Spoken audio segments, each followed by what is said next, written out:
सुप्रभात आप सभी को।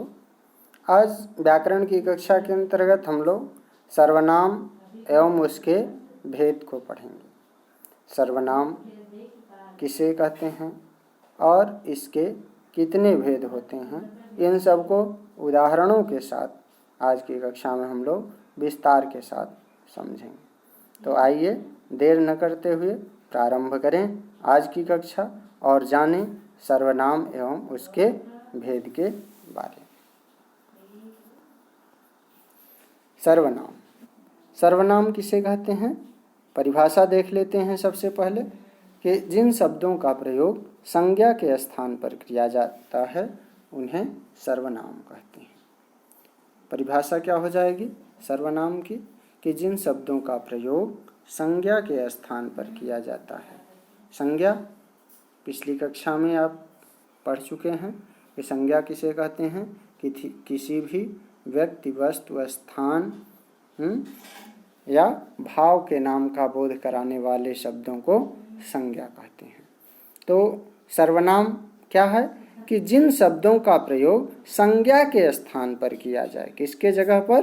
संज्ञा के स्थान पर। जैसे संज्ञा शब्द अगर बार बार प्रयोग करेंगे तो वह थोड़ा अच्छा नहीं लगता ना। जैसे अगर हम कहें कि राम एक लड़का है, राम कक्षा 5 में पढ़ता है, राम बहुत तेज है, तो यह अच्छा नहीं लगेगा ना। इसके जगह हम क्या कहेंगे तो ठीक लगेगा कि राम एक लड़का है, वह कक्षा 5 में पढ़ता है, वह बहुत तेज है। अब फिर वही हो जाए कि राम के पास 4 कलमें हैं, तो हम लोग क्या कहेंगे कि उसके पास 4 कलमें हैं। यानी ये जो राम के जगह वह, उसके आदि शब्द आ रहे हैं, यह क्या है? सर्वनाम है। तो सर्वनाम की परिभाषा क्या हो गई कि जिन शब्दों का प्रयोग संज्ञा के स्थान पर किया जाता है उन्हें हम क्या कहते हैं? सर्वनाम कहते हैं। जैसे मैं, तुम, आप मतलब स्वयं के लिए, सेल्फ के लिए ना। मैं, तुम, आप, यह, वह, जो, सो, कोई, कुछ, कौन, क्या, ये सभी क्या हैं? सर्वनाम शब्द हैं, जिनका प्रयोग हम किसके स्थान पर करते हैं? संज्ञा के स्थान पर कहते हैं। अब सर्वनाम के भेद। सर्वनाम के कितने भेद होते हैं? सर्वनाम के मुख्यतः हिंदी भाषा में कितने भेद होते हैं? 6 भेद होते हैं। कितने भेद होते हैं? 6 भेद होते हैं। कौन कौन देख लीजिए। पुरुषवाचक, निश्चयवाचक, अनिश्चयवाचक, संबंधवाचक, प्रश्नवाचक और निजवाचक। ये 6 भेद होते हैं सर्वनाम के। यहाँ भी आप देख सकते हैं कि सर्वनाम के कितने भेद होते हैं। सर्वनाम के मुख्य रूप से 6 भेद होते हैं।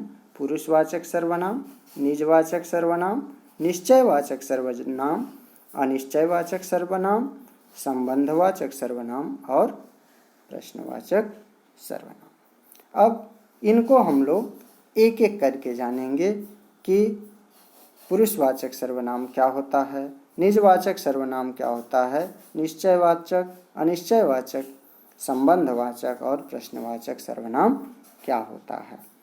ठीक है, तो आइए आगे बढ़ते हैं और एक एक करके जानते हैं। तो सबसे पहले हम लोग देखेंगे पुरुषवाचक सर्वनाम। पहला क्या देखेंगे? पुरुषवाचक सर्वनाम। यानी जिन सर्वनाम शब्दों का प्रयोग व्यक्तिवाचक संज्ञा के स्थान पर किया जाता है उन्हें क्या कहते हैं? कि पुरुषवाचक सर्वनाम कहते हैं। संज्ञा के प्रकार के अंतर्गत आपने पढ़ा था ना कि व्यक्तिवाचक संज्ञा। तो जिस सर्वनाम का प्रयोग हम लोग किसके जगह पर करें? व्यक्तिवाचक संज्ञा के स्थान पर करें। यानी व्यक्तिवाचक संज्ञा मतलब जिससे किसी भी व्यक्ति या वस्तु का नाम पता चले। ठीक है, वह व्यक्तिवाचक संज्ञा है ना। उसके जगह पर जिस सर्वनाम शब्द का प्रयोग करते हैं उसे हम क्या कहते हैं? पुरुषवाचक सर्वनाम कहते हैं। जैसे मैं, तुम, हम, आप, वे, ये सभी क्या हैं? पुरुषवाचक सर्वनाम के उदाहरण हैं ना। ये सभी क्या हैं? पुरुषवाचक सर्वनाम हैं। ठीक है। उसके बाद अब देखिए कि पुरुषवाचक जो सर्वनाम होता है, इसके बाद इसके भेद को भी जान लीजिए। इसके बाद जानने से पहले कि पुरुषवाचक सर्वनाम के 3 भेद होते हैं। पुरुषवाचक सर्वनाम के भी 3 भेद होते हैं। कौन कौन? यानी पुरुषवाचक सर्वनाम 3 प्रकार का होता है। पहला उत्तम पुरुष। पहला क्या होता है? उत्तम पुरुष। उत्तम पुरुष मतलब इस सर्वनाम का प्रयोग बात कहने वाले या बोलने वाला अपने लिए करता है। जो बात कहने वाला होता है या जो बोलने वाला होता है वो अपने लिए, जैसे मैं, मुझे, मेरा, मुझको, हमको, ऐसा जब आए तो वहाँ कौन सा होगा? उत्तम पुरुष होगा। यानी पुरुषवाचक सर्वनाम के अंतर्गत ही वह कौन सा होगा? उत्तम पुरुष होगा। उसके अलावा दूसरा जो होता है इसका भेद, वो है मध्यम पुरुष। मध्यम पुरुष मतलब जो सुनने वाला हो। जिस सर्वनाम का प्रयोग सुनने वाले के लिए किया जाए तो वह क्या होता है? मध्यम पुरुष होता है। ठीक है। कि तुम किस कक्षा में पढ़ते हो, तो यहाँ क्या है? सुनने वाले के लिए प्रयोग किया जा रहा है ना। मैं कक्षा 5 में पढ़ता हूँ, मैं एक अध्यापक हूँ। तो यहाँ जो मैं का प्रयोग किया जा रहा है वो किसके लिए किया जा रहा है? अपने लिए या बोलने वाले के लिए। तो यह कौन सा होगा? उत्तम पुरुष। और तुम, तुझे, तेरा, तुम, तुम्हें, तुम्हारा, यह सब जो है ये क्या है? सुनने वाले के लिए जब प्रयोग हम करते हैं तो वह कौन सा होता है? मध्यम पुरुष। और अन्य पुरुष, तीसरा क्या होता है भेद? अन्य पुरुष। इन सर्वनाम का प्रयोग बोलने वाला अन्य किसी व्यक्ति के लिए करता है ना, किसी दूसरे के लिए, यानी जिससे वो बात कर रहा है उससे डायरेक्ट नहीं कहता, दूसरे के लिए वह प्रयोग करता है। जैसे उसने, उसको, उसका, उसे, उसमें, वे, इन्होंने, उनको, उनका, उन्हें, उनमें, ये सब शब्द आए तो वहाँ होता है अन्य पुरुष। हिंदी में ध्यान रखने के लिए इसको पुरुषवाचक जो सर्वनाम होता है उसके लिए हम लोग कहते हैं कि मैं उत्तम, मैं उत्तम, ठीक है, मैं उत्तम, तुम मध्यम, मैं उत्तम, तुम मध्यम, अब बाकी सब प्रथम।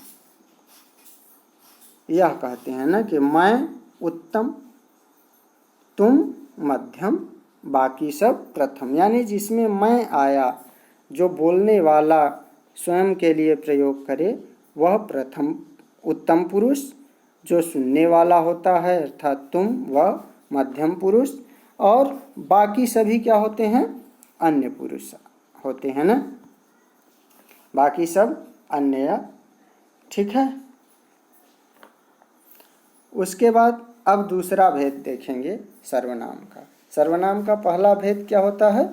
पुरुषवाचक सर्वनाम। यानी जिस सर्वनाम शब्द से किसका हमें बोध होता है कि जो व्यक्तिवाचक संज्ञा होती है उसके स्थान पर जो सर्वनाम आता है वो होता है पुरुषवाचक सर्वनाम।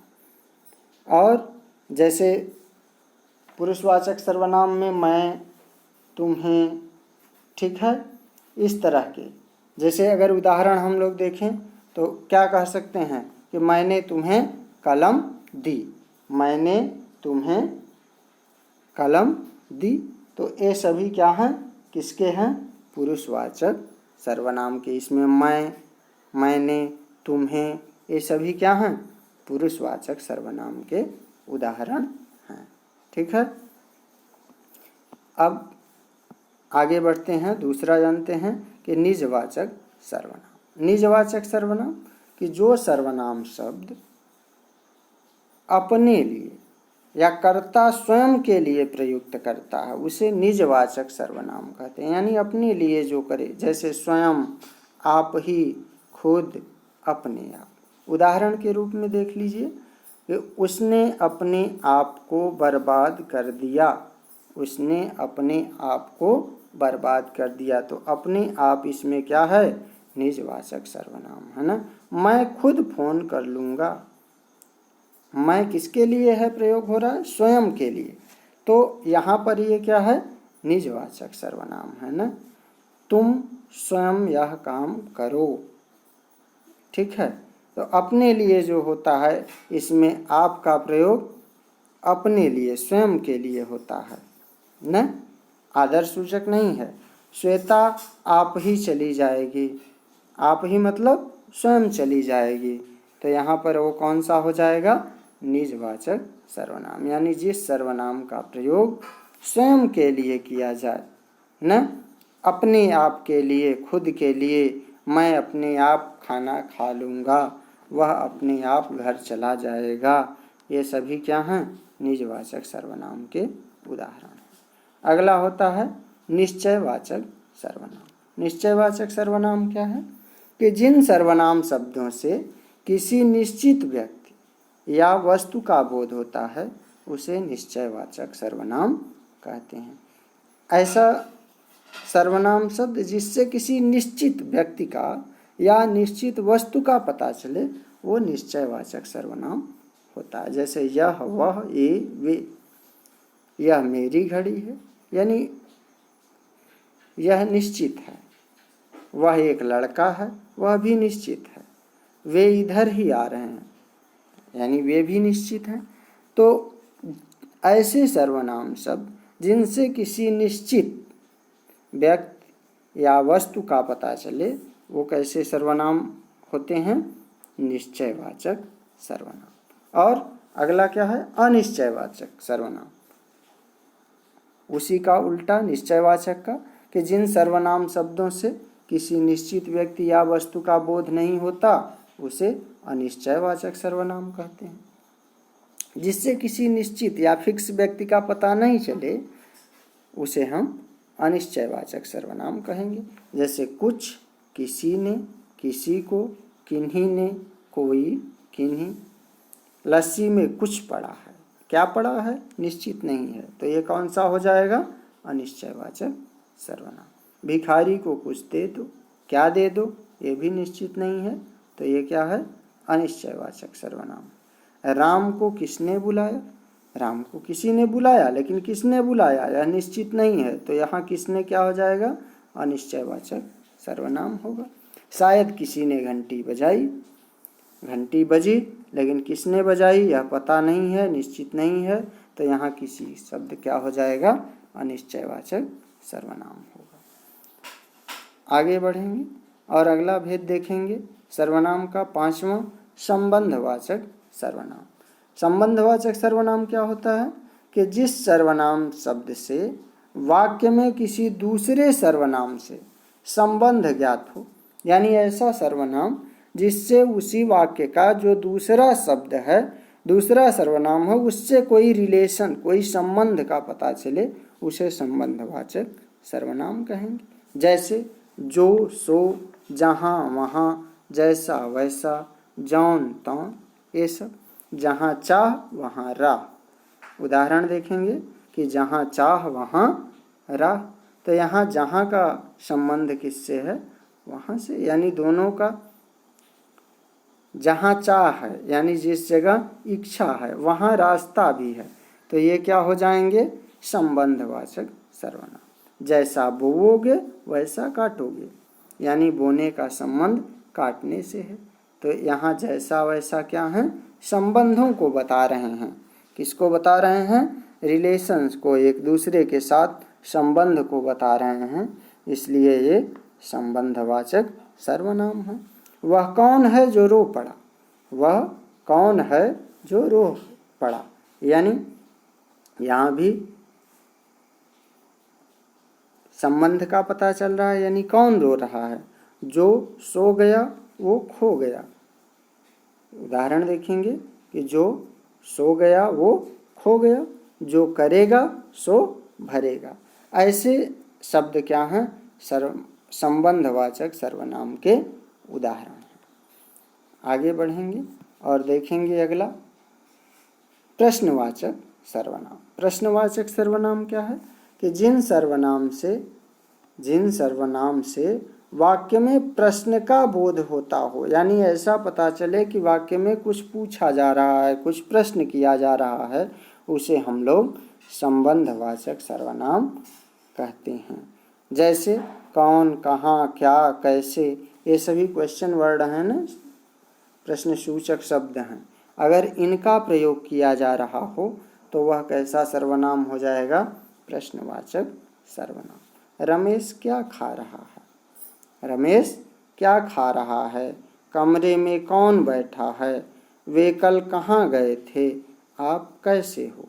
ये सभी क्या हैं? प्रश्नवाचक सर्वनाम हैं। ये क्या हैं? प्रश्नवाचक सर्वनाम हैं। इस तरह से सर्वनाम आज हम लोगों ने पढ़ा कि सर्वनाम किसे कहते हैं? कि संज्ञा के स्थान पर प्रयोग किए जाने वाले शब्दों को सर्वनाम कहते हैं। सर्वनाम के कितने भेद होते हैं? सर्वनाम के कुल 6 भेद होते हैं। 6 भेद कौन कौन से होते हैं? पुरुषवाचक, निजवाचक, निश्चयवाचक, अनिश्चयवाचक, संबंधवाचक और प्रश्नवाचक। ये 6 भेद होते हैं। इनके बारे में भी पढ़ा, तो उम्मीद है कि आप लोगों को समझ में आ गया होगा। धन्यवाद।